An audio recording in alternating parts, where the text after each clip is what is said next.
మొదట గర్వపడాలి. నా మతం, నా ఊరు, నా దేశం, నా ఆహారం.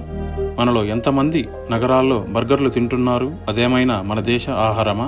మైదా అంటే కుక్కలకు వేసేది. గతంలో బ్రెడ్లు ఇవన్నీ మా ఇంట్లో కుక్కలకు తెచ్చి వేసేవాళ్ళం. ఇప్పుడు అలా కాదు, బ్రెడ్కి కూడా బాగా ఆదరణ ఉంది. మనకు మా ఇంట్లో అమ్మ చేసే దోశలు అంతగా రుచించవు. మన దేహం లోపల మాతృ-రుణం, పితృ-రుణం, దైవ-రుణం, గురు-రుణం ఉన్నాయి. దేశ రుణం ఎందుకు లేదు మనకు? అది కేవలం హిందూ సంఘాలకు, బజరంగ్ దళ యువకులకు మాత్రమేనా?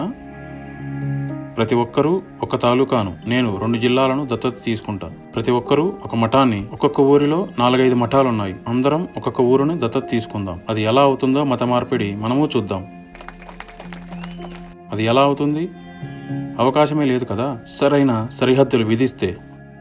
చూడండి, ఒకరు ఉంటారు, రాజస తపస్వి రాజా. అతడికి జ్ఞానమిచ్చేది బ్రహ్మజ్ఞాని, సాత్విక తపస్వి. తామస తపస్వి సైనికులు కదా. పురుష సూక్తలో క్షత్రియులను భగవంతుడి బాహువుతో పోలుస్తారు. దేశానికి ప్రమాదం ఎదురైతే క్షాత్రవృత్తి, దేశం కోసం ప్రాణంపైన నిలబడతాడు. అది శివాజీ వంశం. అలా నిలబడిపోయారు. శివాజీ సైనికుడు తానాజీ. ఎంత దుష్టులైనా తానాజీ గురించి తెలుసుకుంటే దేశభక్తులవుతారు. కొద్ది రోజుల క్రితం ఒక ప్రాంతానికి వెళుతూ తానాజీ సినిమా చూస్తూ వెళ్ళాము. అప్పుడు మరొక కొత్త విషయం తెలిసింది. మన రాజులంతా ఎంతటి త్యాగులు, రక్తం చిందించారు. కన్న కొడుకు పెళ్లి జరుగుతుంటే అతడు దేశం కోసం యుద్ధానికి వెళ్తాడు.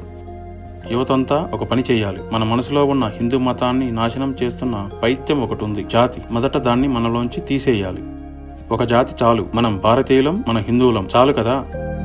10 కావాలా? 10 కావాలా జాతులు? దాని ఫలితమే కదా ఇప్పుడు కొట్లాడుకుంటున్నది. ఆ జాతి, ఈ జాతి. జాతులను ఎప్పుడూ సృష్టించలేదు కృష్ణుడు. ధర్మం చెప్పాడు అంతే.